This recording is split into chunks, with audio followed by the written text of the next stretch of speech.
بيجمعنا على الحب والخير والسلام. الدنيا لما تضحك وقتها حلمنا بيتحقق، أمانينا وأحلامنا كلها بتتحقق. نمد إيدينا لرب العالمين، نطلب منه من غير خجل أو خوف. وقتها كلنا نقول يا رب. وقت السجود بنكون أقرب لربنا، وقت السجود قلوبنا بتخشع لربنا. علشان كده حلي دنيتك، علشان كده اصنع بسمتك، وقتها الدنيا تضحك لك. معاكم ملك وحيد ولوجي يسري في برنامجكم الدنيا لما تضحك. رمضان حلوة يا جدعان، شهر الإحسان كله عباد. لقينا الراجل قاعد، حبينا نتعرف عليه ونسأله سؤال ونديله جايزة.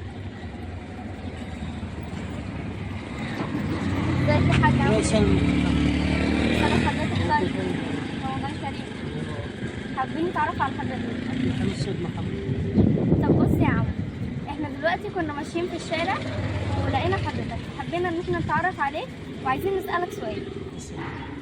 امتى تحس ان الدنيا بتضحك لك؟ الحمد لله. يعني مثلا لما تتمنى ايه تعمله او تتمنى ايه يحصل لك عشان الدنيا تضحك لك؟ لا الدنيا تحصل الحمد لله. وضع الحمد لله، اهم حاجه الصحه. الحمد لله يا رب. الحمد لله.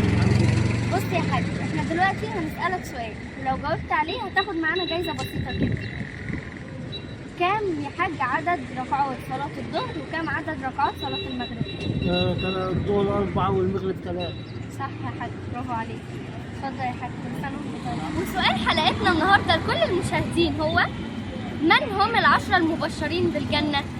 نقول السؤال تاني: من هم ال10 المبشرين بالجنة؟ جعلنا الله وإياكم من أهل الجنة. وما تنسوش أي حد يعرف الإجابة يكتبها بسرعة في الكومنتات، هيكون معانا فايز واحد كل يوم بجائزة قيمة. رمضان كريم وكل سنة وانتم طيبين. تواشيح النصر